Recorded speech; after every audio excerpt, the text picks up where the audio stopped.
بسم اللہ الرحمن الرحیم۔ السلام علیکم۔ درجہ مڈل سیکشن جماعت چہارم اسلامیات کی کلاس میں تمام طالب علموں کو میری طرف سے خوش آمدید۔ عزیز طلبہ، آئیے اب ہم اپنے اس ہفتے میں پڑھائے جانے والے اپنے سبق کے بارے میں جانتے ہیں۔ اس ہفتے میں ہم جو سبق پڑھیں گے اس کا موضوع ہے وقت کی پابندی۔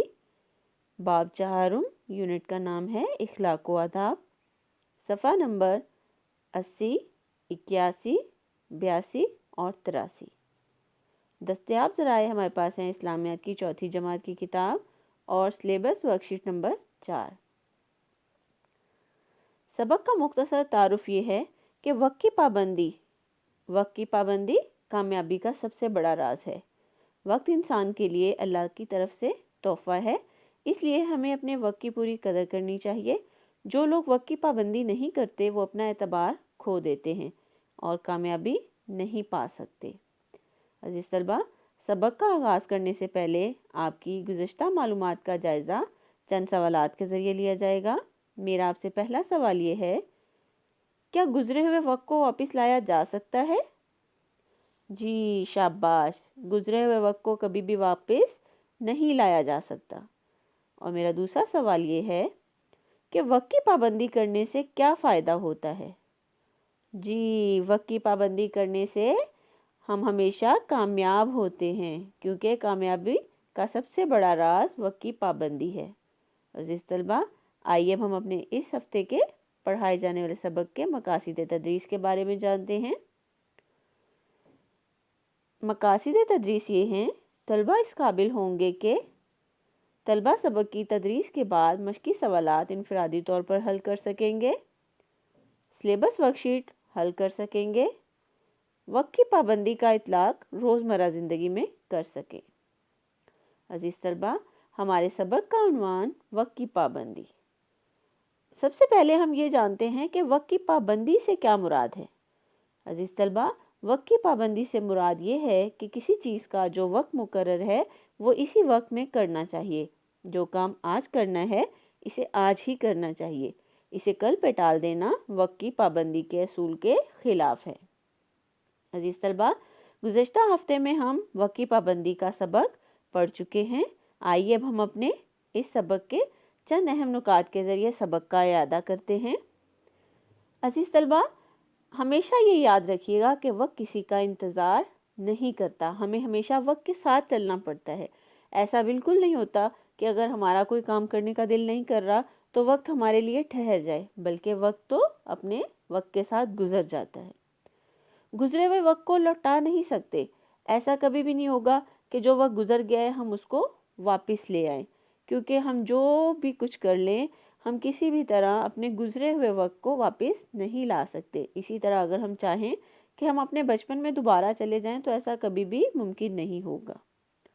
عزیز طلبہ، مومن کی شان وقت کی قدر کرنا اور فضول کاموں سے بچنا ہے، اور مومن وہ لوگ ہیں جو اللہ اور اس کے رسول کے بتائے ہوئے راستوں پر چلتے ہیں۔ تو مومن کی شان یہ بتائی گئی ہے کہ وہ تو فضول کاموں سے بھی بچتا ہے اور وہ وقت کی قدر کرتا ہے۔ وقت ہمارے پاس اللہ تعالیٰ کی طرف سے امانت ہے۔ عزیز طلبہ، آپ سب جانتے ہیں کہ اگر امانت میں خیانت کی جائے تو اللہ تعالیٰ ہمیں سخت سزا دیں گے۔ تو اسی طرح یہ جو وقت ہے یہ بھی ہمارے پاس اللہ تعالیٰ کی طرف سے امانت ہے، اور اس امانت میں ہم خیانت نہیں کر سکتے۔ اگر ہم خیانت کریں گے تو ہم اپنا ہی نقصان کریں گے۔ عزیز طلبہ، پڑھنے کے وقت کھیل کود میں ضائع کرنے سے ناکامیوں کا سامنا کرنا پڑتا ہے۔ جو طالب علم پڑھنے کے وقت کو کھیل کود میں ضائع کر دیتے ہیں وہ ناکام ہو جاتے ہیں اور انہیں ساری زندگی ناکامیوں کا سامنا کرنا پڑتا ہے۔ کائنات کا نظام وقت کی پابندی کا درس دیتا ہے۔ تو عزیز طلبہ، ہم نے سبق میں پڑھا تھا کہ کائنات کا نظام، سورج، چاند، ستارے، موسموں کا بدلنا، آنا، سردی، گرمی، خزاں بہار، یہ تمام چیزیں ہمیں اس چیز کا سبق دیتی ہیں کہ ہمیں وقت کی پابندی کرنی چاہیے، کیونکہ یہ تمام چیزیں وقت کی پابند ہیں، یہ اللہ تعالیٰ کے مقرر کیے گئے وقت کے مطابق ہوتی ہیں۔ سورج اپنے مقررہ وقت پر طلوع ہوتا ہے، اسی طرح وہ اپنے مقررہ وقت پر غروب بھی ہو جاتا ہے۔ چاند بھی اپنے مقررہ وقت پر طلوع ہوتا ہے اور غروب ہو جاتا ہے۔ اسی طرح موسم بھی اپنے وقت پر آتے ہیں، جیسے پہلے گرمی تھی، اب سردی کا موسم ہے، اب آہستہ آہستہ ہم دوبارہ گرمی کی طرف چلے جائیں گے۔ تو اسی طرح کائنات کا جتنا بھی نظام ہے، اگر وہ وقت کا پابند نہ ہو تو پوری دنیا کا نظام درہم برہم ہو جائے۔ تو اس لیے اللہ تعالیٰ نے اس کائنات کے تمام نظام کو وقت کا پابند بنایا ہے۔ عزیز طلبہ، تمام عبادات وقت کی پابندی کا درس دیتی ہیں۔ جہاں پر اللہ تعالیٰ نے کائنات کے تمام نظام میں وقت کی پابندی کو ضروری قرار دیا، وہیں تمام عبادات جو ہیں وہ بھی ہمیں اس بات کا سبق دیتی ہیں کہ ہمیں ہر کام وقت پر کرنا چاہیے۔ جیسے مسلمان پر جو 5 نمازیں فرض ہیں وہ تمام ہمیں وقت کی پابندی کا سبق دیتی ہیں۔ اسی طرح تمام ارکان اسلام جیسے کہ نماز، روزہ، زکوٰۃ اور حج، ان تمام کے اللہ تعالیٰ نے اوقات مقرر کر دیے ہیں۔ جیسے روزے ہیں، ان کے سحر و افطار کا وقت مقرر ہوتا ہے کہ کس وقت پر روزہ رکھنا ہے، کس وقت پر روزہ کھولنا ہے۔